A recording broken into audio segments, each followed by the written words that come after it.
प्रणाम जय जगन्नाथ मो मातृभाषा चैनल को आपण मानक हार्दिक भाव स्वागत। तो आज आम ओडिया कथा साहित्यर विकास क्रम संपर्क में संक्षिप्त प्रश्नोत्तर आलोचना करबा जहाँकि आमर +3 5th सेमिस्टर द्वादश पत्र प्रथम एकक रही अछि। तो जो मैंने आपण मानक चैनल मो मातृभाषा को सब्सक्राइब करना प्रथम करी यही चैनल को आसुचंदी तो गोटे सब्सक्राइब कर दियंतु एवं पाखरे थिबा बेल आइकन ने ऑल ऑप्शन ने सिलेक्ट कर दियंतु जहाँ फल मो वीडियो सर्वप्रथमे आपणक पाखरे पहुँच पारिबो। तो चलंतु आरंभ करिबा। तो फर्स्ट क्वेश्चन हेउछि उपन्यासर शैली केते प्रकार और कौन कौन। उपन्यासर शैली 4 प्रकार: वर्णनात्मक शैली, विश्लेषणात्मक शैली, आत्मकथन शैली और पत्रभित्तिक शैली। परवर्ती प्रश्न हेउछि मनस्तात्विक उपन्यास काहाकु कुहाଯାଏ। मनीष मनर अंतर्निहित प्रकृति और प्रवृत्तिर सूक्ष्म विश्लेषण करा जाई मनर उद्घाटन पूर्वक जो उपन्यास रचना करा जाए ताहाकु मनस्तात्विक उपन्यास कुहाଯାଏ। फकीरमोहन सेनापतिंकर प्रथम उपन्यासर नाम कौन। औपन्यासिक फकीरमोहन सेनापतिंक प्रथम उपन्यासर नाम हेउछि 6 माण 8 गुंठ। माटीर मनीष उपन्यास किए रचना करथिले। औपन्यासिक कालिंदी चरण पाणिग्राही माटीर मनीष उपन्यास रचना करथिले। परवर्ती प्रश्न हेउछि औपन्यासिक कान्हूचरण महांती केते गोटी उपन्यास रचना करथिले। औपन्यासिक कान्हूचरण महांती 60 खंड उपन्यासर स्रष्टा अटंती। परवर्ती प्रश्न हेउछि चेतना प्रवाहधर्मी उपन्यासर नाम लेख। औपन्यासिक गोपीनाथ महांतींक लय विलय, शांतनु कुमार आचार्यंक नरकिन्नर चेतना प्रवाहधर्मी उपन्यास अटे। कान्हूचरण महांतींक प्रथम उपन्यासर नाम कौन, एहा केबे रचित होइथिला। कान्हूचरण महांतींक प्रथम उपन्यासर नाम हेउछि पलातक। तो एहा 1930 मसीहारे प्रकाश पाइथिला। पत्र उपन्यासर नाम लेख। गोदावरीश महापात्रंक प्रेम पथे, राजकिशोर पट्टनायकंक पंजुरी पक्षी पत्रोपन्यास अटे। परवर्ती प्रश्न हेउछि आदिवासी जीवनी आधारित गोपीनाथ महांतींक 2 खंड उपन्यासर नाम लेख। परजा और अमृतर संतान उपन्यास आदिवासी जीवनी आधारित। औपन्यासिक गोपीनाथ महांती एहाको रचना करथिले। केउ औपन्यासिक प्रथम ज्ञानपीठ पुरस्कार लाभ करथिले। औपन्यासिक गोपीनाथ महांती माटीमटाळ उपन्यास पाई प्रथम ज्ञानपीठ पुरस्कार पाइथिले। ओडिया भाषार प्रथम साहित्यक भावे से ए सम्मान पाइथिले। परवर्ती प्रश्न हेउछि नीलशैल उपन्यासर स्रष्टा किए। औपन्यासिक सुरेंद्र महांती नीलशैल उपन्यास रचना करथिले। औपन्यासिक चंद्रशेखर रथंक केउ उपन्यास थिला क्रांतिकारी स्रष्टा। चंद्रशेखर रथंक यंत्रारूढ़ उपन्यास एक क्रांतिकारी सृष्टि थिला। सुरेंद्र महांतींक 5 गोटी उपन्यासर नाम उल्लेख कर। औपन्यासिक सुरेंद्र महांतींक 5 गोटी उपन्यास हेउछि बधू और प्रिया, अंध दिगंत, शताब्दीर सूर्य, कालांतर, कृष्णवेणी रे संध्या। परवर्ती प्रश्न हेउछि औपन्यासिक विभूति पट्टनायकंकर 5 गोटी उपन्यासर नाम लेख। औपन्यासिक विभूति पट्टनायकंकर 5 गोटी उपन्यासर नाम हेला नायिकार नाम श्रावणी, नदी नारी नक्षत्र, प्रिय बांधवी, केशवती कन्या और शेष बसंत। औपन्यासिक शांतनु कुमार आचार्यंक 3 गोटी उपन्यासर नाम लेख।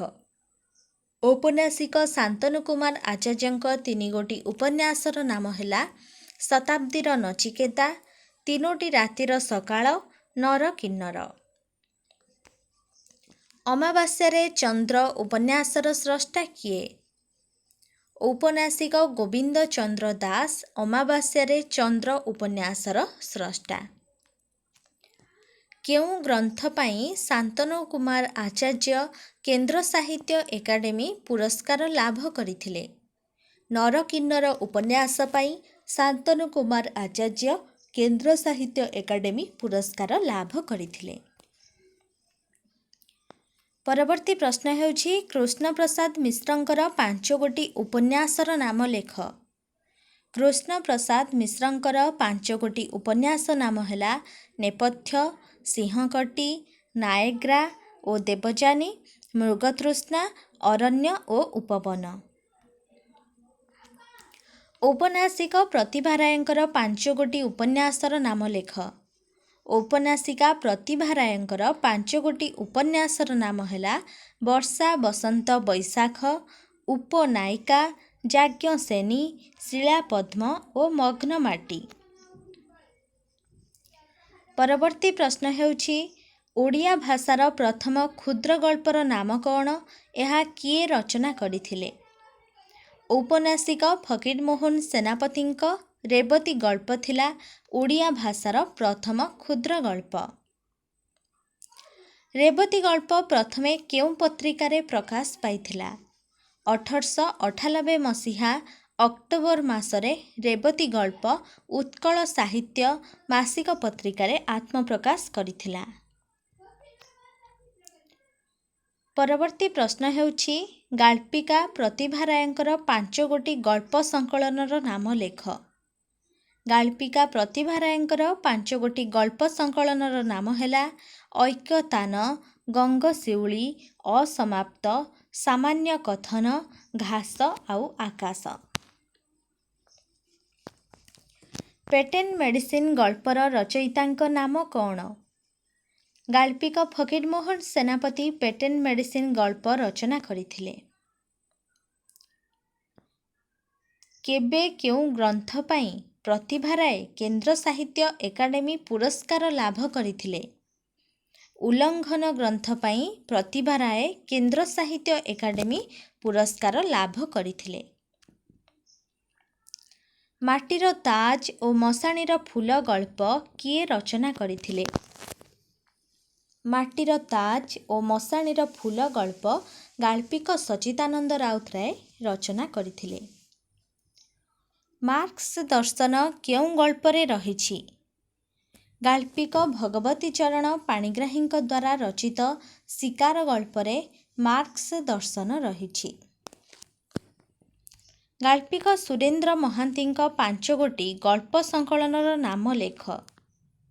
ଗାଳ୍ପିକ ସୁରେନ୍ଦ୍ର ମହାନ୍ତିଙ୍କ 5 ଗୋଟି ଗଳ୍ପ ସଂକଳନର ନାମ ହେଲା ରୁଟି ଓ ଚନ୍ଦ୍ର, ମରାଳ ମୃତ୍ୟୁ, କୃଷ୍ଣଚୂଡ଼ା, ଦୁଇ ସୀମାନ୍ତ ଓ କବି ନର୍ତ୍ତକୀ। କେଉଁ ଗ୍ରନ୍ଥ ପାଇଁ ମହାପାତ୍ର ନୀଳମଣି ସାହୁ କେନ୍ଦ୍ର ସାହିତ୍ୟ ଏକାଡେମୀ ଲାଭ କରିଥିଲେ? ଅଭିଶପ୍ତ ଗନ୍ଧର୍ବ ଗଳ୍ପ ପାଇଁ 1984 ମସିହାରେ ମହାପାତ୍ର ନୀଳମଣି ସାହୁ କେନ୍ଦ୍ର ସାହିତ୍ୟ ଏକାଡେମୀ ପୁରସ୍କାର ଲାଭ କରିଥିଲେ।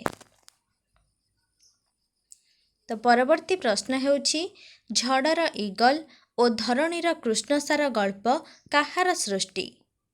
ଗାଳ୍ପିକ ଅଖିଳ ମୋହନ ପଟ୍ଟନାୟକଙ୍କର ଝଡ଼ର ଇଗଲ ଓ ଧରଣୀର କୃଷ୍ଣସାର ଦୁଇଟି ଶ୍ରେଷ୍ଠ ଗଳ୍ପ। ମହାପାତ୍ର ନୀଳମଣି ସାହୁଙ୍କ 5 ଗୋଟି ଗଳ୍ପ ଗ୍ରନ୍ଥର ନାମ ଲେଖ। ଗାଳ୍ପିକ ମହାପାତ୍ର ନୀଳମଣି ସାହୁଙ୍କ 5 ଗୋଟି ଗଳ୍ପର ନାମ ହେଲା ରାନୁ ଅପାଠାରୁ ପୁଷି ପର୍ଯ୍ୟନ୍ତ, ସୁମିତ୍ରାର ହସ, ବିଷ୍ଣୁ ମାୟା, ଅନ୍ଧରାତ୍ରିର ସୂର୍ଯ୍ୟ, ଅଭିଶପ୍ତ ଗନ୍ଧର୍ବ। ଗାଳ୍ପିକ ରାଜକିଶୋର ପଟ୍ଟନାୟକଙ୍କର 5 ଗୋଟି ଗଳ୍ପ ସଂକଳନର ନାମ ଲେଖ। ଗାଳ୍ପିକ ରାଜକିଶୋର ପଟ୍ଟନାୟକଙ୍କ 5 ଗୋଟି ଗଳ୍ପ ସଂକଳନର ନାମ ହେଉଛି ନୀଳ ଲହରୀ, ଜୟଶ୍ରୀ, ବିକଚ ଶତଦଳ, ବନଜ୍ୟୋତ୍ସ୍ନା ଓ ଅଶୋକ ଚକ୍ର। ଦୁଇଟି ଆଭାସ ଗଳ୍ପର ନାମ ଲେଖ। ବଂଶୀ ଓ ବଂଶୀ ମୃତ ଆତ୍ମା ହେଉଛି ଦୁଇଟି ଆଭାସ ଗଳ୍ପ। ପରବର୍ତ୍ତୀ ପ୍ରଶ୍ନ ହେଉଛି ମିଛ ବାଘ କିଏ ରଚନା କରିଥିଲେ? ମିଛ ବାଘ ମହାପାତ୍ର ନୀଳମଣି ସାହୁ ରଚନା କରିଥିଲେ। କେଉଁ ଗଳ୍ପ ପାଇଁ ବୀଣାପାଣି ମହାନ୍ତି କେନ୍ଦ୍ର ସାହିତ୍ୟ ଏକାଡେମୀ ପୁରସ୍କାର ପାଇଥିଲେ? ପାଟଦେଇ ଗଳ୍ପ ପାଇଁ ବୀଣାପାଣି ମହାନ୍ତି କେନ୍ଦ୍ର ସାହିତ୍ୟ ଏକାଡେମୀ ପୁରସ୍କାର ପାଇଥିଲେ। କେଉଁ ଗ୍ରନ୍ଥ ପାଇଁ ବୀଣାପାଣି ମହାନ୍ତି ଓଡ଼ିଆ ସାହିତ୍ୟ ଏକାଡେମୀ ପୁରସ୍କାର ଲାଭ କରିଥିଲେ? କସ୍ତୁରୀ ଯୁଗ ଓ ସବୁଜ ଅରଣ୍ୟ ଗ୍ରନ୍ଥ ପାଇଁ ଗାଳ୍ପିକ ବୀଣାପାଣି ମହାନ୍ତି ଓଡ଼ିଶା ସାହିତ୍ୟ ଏକାଡେମୀ ପୁରସ୍କାର ଲାଭ କରିଥିଲେ। ଶ୍ରୀନିବାସ ଉଦ୍ଗାତାଙ୍କ କେଉଁ ଗଳ୍ପ 14ଟି ଭାରତୀୟ ଭାଷାରେ ଅନୁଦିତ ହୋଇଛି? ଶ୍ରୀନିବାସ ଉଦ୍ଗାତାଙ୍କ ଉତ୍ତର ଆସିଥିଲା ଗଳ୍ପଟି 14ଟି ଭାଷାରେ ଅନୁଦିତ ହୋଇଛି। କୁରୁଳିଆ ଗଳ୍ପ ଓ ଅଘଟନ ସଂକଳନ ଦୁଇଟି କାହାର ସୃଷ୍ଟି? କୁରୁଳିଆ ଗଳ୍ପ ଓ ଅଘଟନ ସଂକଳନ ଗଳ୍ପ ସଂକଳନ ଦୁଇଟି ଗାଳ୍ପିକ ଚୌଧୁରୀ ହେମକାନ୍ତ ମିଶ୍ରଙ୍କର ସୃଷ୍ଟି। ପରବର୍ତ୍ତୀ ପ୍ରଶ୍ନ ହେଉଛି ଶିଖଣ୍ଡୀର ଆତ୍ମଲିପି ଗଳ୍ପ ସଂକଳନ କାହାର ରଚନା? ଶିଖଣ୍ଡୀର ଆତ୍ମଲିପି ଗଳ୍ପ ସଂକଳନ ଗାଳ୍ପିକ ରବିନାରାୟଣ ବରାଳଙ୍କର ରଚନା। କାହାର ଗୁପ୍ତ ନାମ ହେଉଛି ଫତୁରାନନ୍ଦ? ଗାଳ୍ପିକ ରାମଚନ୍ଦ୍ର ମିଶ୍ରଙ୍କର ଗୁପ୍ତ ନାମ ହେଉଛି ଫତୁରାନନ୍ଦ। କେଉଁ ଗ୍ରନ୍ଥ ପାଇଁ ଗାଳ୍ପିକ କିଶୋରୀଚରଣ ଦାସ କେନ୍ଦ୍ର ସାହିତ୍ୟ ଏକାଡେମୀ ପୁରସ୍କାର ଲାଭ କରିଥିଲେ? ଠାକୁର ଘର ଗଳ୍ପ ପାଇଁ କିଶୋରୀଚରଣ ଦାସ କେନ୍ଦ୍ର ସାହିତ୍ୟ ଏକାଡେମୀ ପୁରସ୍କାର ଲାଭ କରିଥିଲେ। ବାମାଚରଣ ମିତ୍ରଙ୍କର 5ଗୋଟି ଗଳ୍ପ ସଂକଳନର ନାମ ଲେଖ। ବାମାଚରଣ ମିତ୍ରଙ୍କର 5ଗୋଟି ଗଳ୍ପ ସଂକଳନର ନାମ ହେଲା ନର ଛଞ୍ଚାଣ, ପରାଗ, ସ୍ୱପ୍ନ ସିଦ୍ଧ, ପାଷାଣର ପ୍ରାଣ, ବଟ ମହାପୁରୁଷ। ଫୁଲ ଗୋଟିଏ ସୁରଭି ଗଳ୍ପ ସଂକଳନ କାହାର? ଫୁଲ ଗୋଟିଏ ସୁରଭି ଗଳ୍ପ ସଂକଳନର ଗାଳ୍ପିକ ସାତକଡ଼ି ହୋତା। ରାମଚନ୍ଦ୍ର ମିଶ୍ର ଫତୁରାନନ୍ଦଙ୍କ 5ଗୋଟି ଗଳ୍ପ ସଂକଳନର ନାମ ଲେଖ। ରାମଚନ୍ଦ୍ର ମିଶ୍ର ଓରଫ ଫତୁରାନନ୍ଦଙ୍କ 5ଗୋଟି ଗଳ୍ପ ସଂକଳନର ନାମ ହେଲା ହେରେଷା, ସାହିତ୍ୟ ଚାଷ, ମଙ୍ଗଳବାରିଆ ସାହିତ୍ୟ, ବିଦୂଷକ ଓ ହସ୍କୁରା। ଖଦଡ଼ମୁଣି କାହାର ଗଳ୍ପ ସଂକଳନ? ଖଦଡ଼ମୁଣି ଗଳ୍ପ ଗାଳ୍ପିକ ସୁନୀଲ ମିଶ୍ରଙ୍କ ସାରସ୍ୱତ ଗଳ୍ପ ସଂକଳନ। ପରବର୍ତ୍ତୀ ପ୍ରଶ୍ନ ହେଉଛି ଗୋଦାବରୀଶ ମହାପାତ୍ରଙ୍କର 4ଗୋଟି ଗଳ୍ପର ନାମ ଉଲ୍ଲେଖ କର। ଗୋଦାବରୀଶ ମହାପାତ୍ରଙ୍କର 4ଗୋଟି ଗଳ୍ପର ନାମ ହେଲା କଥା କାହାଣୀ, ଏବେ ମଧ୍ୟ ବଞ୍ଚିଛି, ମୁଁ ଦିନେ ମନ୍ତ୍ରୀ ଥିଲି, ନୀଳ ମାଷ୍ଟ୍ରାଣୀ। କାଳିନ୍ଦୀଚରଣ ପାଣିଗ୍ରାହୀଙ୍କ ଗଳ୍ପଗୁଡ଼ିକ କେଉଁ ଧର୍ମୀ ଗଳ୍ପ? କାଳିନ୍ଦୀଚରଣ ପାଣିଗ୍ରାହୀଙ୍କ ଗଳ୍ପଗୁଡ଼ିକ ବାସ୍ତବଧର୍ମୀ, ମାନବୀୟ ଓ ସହାନୁଭୂତିରେ ମହୋଜ୍ୱଳ ଅଟେ। ପରବର୍ତ୍ତୀ ପ୍ରଶ୍ନ ହେଉଛି କାଳିନ୍ଦୀଚରଣଙ୍କର 4ଗୋଟି ଗଳ୍ପର ନାମ ଉଲ୍ଲେଖ କର। କାଳିନ୍ଦୀଚରଣଙ୍କର 4ଗୋଟି ଗଳ୍ପର ନାମ ହେଲା ହୃଦୟ, ରୁଦ୍ରାକ୍ଷ ଉପହାର ଓ ବିଟ୍ ଘର ଓ ରେଳଗାଡ଼ି। ପରବର୍ତ୍ତୀ ପ୍ରଶ୍ନ ହେଉଛି ଭଗବତୀ ଚରଣ ପାଣିଗ୍ରାହୀଙ୍କ 4ଗୋଟି ଗଳ୍ପର ନାମ ଲେଖ। ଭଗବତୀ ଚରଣ ପାଣିଗ୍ରାହୀ 4ଗୋଟି ଗଳ୍ପର ନାମ ହେଲା ଶିକାର, ହାତୁଡ଼ି ଓଦା, ଜୀବନର ସମାଧି, ଆରମ୍ଭ ଓ ଶେଷ। ଭଗବତୀ ଚରଣ ପାଣିଗ୍ରାହୀ କେଉଁ ଆଦର୍ଶକୁ ଗ୍ରହଣ କରିଥିଲେ? ଓଡ଼ିଆ ସାହିତ୍ୟରେ ସାମ୍ୟବାଦୀ ଚିନ୍ତାଧାରା ଆଦର୍ଶକୁ ଗ୍ରହଣ କରିବା ସହ ଓଡ଼ିଆ ସାହିତ୍ୟରେ ସାମ୍ୟବାଦୀ ଚିନ୍ତାଧାରାକୁ ସର୍ବପ୍ରଥମେ ସାମିଲ କରିଥିଲେ। ନବଯୁଗ ସାହିତ୍ୟ ସଂସଦର ପ୍ରତିଷ୍ଠାତାଙ୍କ ନାମ କ'ଣ? ନବଯୁଗ ସାହିତ୍ୟ ସଂସଦର ପ୍ରତିଷ୍ଠାତାଙ୍କ ନାମ କାଳିନ୍ଦୀ ଚରଣ ପାଣିଗ୍ରାହୀ। ପରବର୍ତ୍ତୀ ପ୍ରଶ୍ନ ହେଉଛି ନିତ୍ୟାନନ୍ଦ ମହାପାତ୍ରଙ୍କ 2 ଗୋଟି ଗଳ୍ପର ନାମ ଲେଖ। ନିତ୍ୟାନନ୍ଦ ମହାପାତ୍ରଙ୍କ 2 ଗୋଟି ଗଳ୍ପର ନାମ ହେଲା 11ଟା ଓ ଧଳାଗାର। ସଚ୍ଚିଦାନନ୍ଦ ରାଉତରାୟଙ୍କର ଗଳ୍ପରେ କେଉଁ ସ୍ୱର ପରିଲକ୍ଷିତ ହୋଇଥାଏ? ସର୍ଜନଶୀଳ ପ୍ରତିଭା। ସଚ୍ଚିଦାନନ୍ଦ ରାଉତରାୟଙ୍କ ଗଳ୍ପରେ ସମାଜ ସଂସ୍କାର, ଅନ୍ଧବିଶ୍ୱାସର ମୂଳୋତ୍ପାଟନ, ମାନବିକ ସମ୍ବେଦନଶୀଳତା, ଗ୍ରାମ୍ୟ ଜୀବନର ଚିତ୍ର ତାଙ୍କ ଗଳ୍ପ ମାନସର ମୁଖ୍ୟ ସ୍ୱର। ପରବର୍ତ୍ତୀ ପ୍ରଶ୍ନ ହେଉଛି ହାତ, ଅନ୍ଧାରୁଆ, ମାଟିର ତାଜ, ମଶାଣିର ଫୁଲ ଗଳ୍ପର ସ୍ରଷ୍ଟାଙ୍କ ନାମ ଉଲ୍ଲେଖ କର।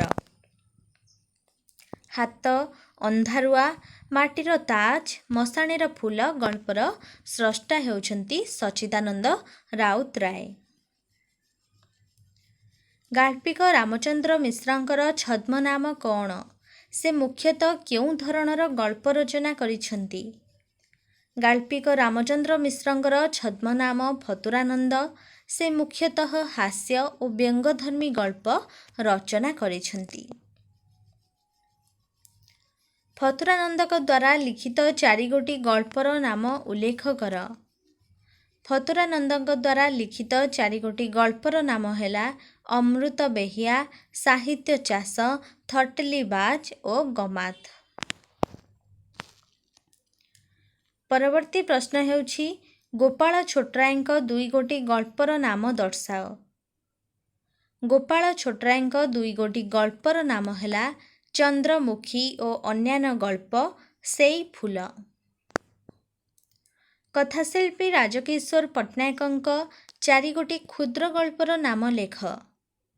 କଥାଶିଳ୍ପୀ ରାଜକିଶୋର ପଟ୍ଟନାୟକଙ୍କ 4 ଗୋଟି କ୍ଷୁଦ୍ର ଗଳ୍ପର ନାମ ହେଲା କଳ୍ପନାର ଫୁଲ, ହାଟ ସଉଦା, ଶାଳଗ୍ରାମ, ହୃଦୟ ବନ୍ଧନ। ସୁରେନ୍ଦ୍ର ମହାନ୍ତିଙ୍କ 4 ଗୋଟି ଗଳ୍ପର ନାମ ଉଲ୍ଲେଖ କର। ସୁରେନ୍ଦ୍ର ମହାନ୍ତିଙ୍କ 4 ଗୋଟି ଗଳ୍ପର ନାମ ହେଲା କବି ଓ ନର୍ତ୍ତକୀ, କୃଷ୍ଣଚୂଡ଼ା, ମରାଳର ମୃତ୍ୟୁ ଓ ମହାନିର୍ବାଣ।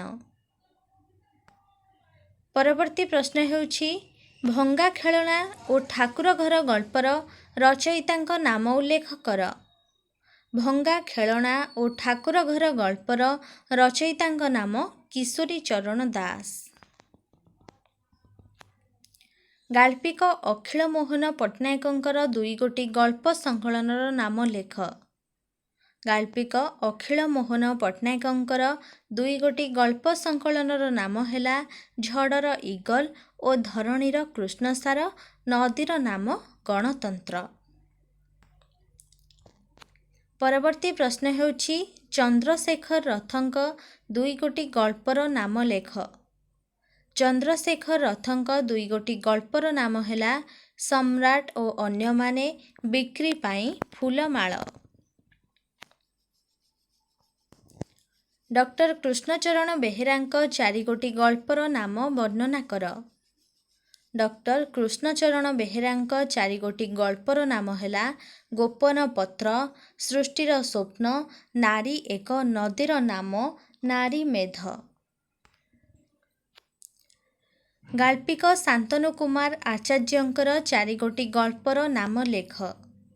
ଗାଳ୍ପିକ ଶାନ୍ତନୁ କୁମାର ଆଚାର୍ଯ୍ୟଙ୍କର 4 ଗୋଟି ଗଳ୍ପର ନାମ ହେଲା ଅଦିନ ବଉଳ, ଦୁର୍ବାର, ଚଳନ୍ତି ଠାକୁର, ଅରଣ୍ୟର ଚୂଳ। ମନୋଜ ଦାସଙ୍କ ଦ୍ୱାରା ରଚିତ 4 ଗୋଟି ଗଳ୍ପର ନାମ ଲେଖ। ମନୋଜ ଦାସଙ୍କ ଦ୍ୱାରା ରଚିତ 4 ଗୋଟି ଗଳ୍ପର ନାମ ହେଲା ସମୁଦ୍ରର କ୍ଷୁଧା, ଜୀବନର ସ୍ୱାଦ, ଆରଣ୍ୟକ ଓ ଶେଷ ବସନ୍ତର ଚିଠି। ପରବର୍ତ୍ତୀ ପ୍ରଶ୍ନ ହେଉଛି ଗାଳ୍ପିକା ବୀଣାପାଣି ମହାନ୍ତିଙ୍କ 4 ଗୋଟି ଗଳ୍ପର ନାମ ଲେଖ। ଗାଳ୍ପିକା ବୀଣାପାଣି ମହାନ୍ତିଙ୍କ 4 ଗୋଟି ଗଳ୍ପର ନାମ ହେଲା କସ୍ତୁରୀ ମୃଗ ଓ ସବୁଜ ଅରଣ୍ୟ, ଆରୋହଣ, ଅନ୍ଧକାରର ଛାଇ, ପାଟ ଦେଇ। ଗାଳ୍ପିକ ରତ୍ନାକର ଚଇନିଙ୍କ ଦ୍ୱାରା ଲିଖିତ 4 ଗୋଟି ଗଳ୍ପର ନାମ ଉଲ୍ଲେଖ କର।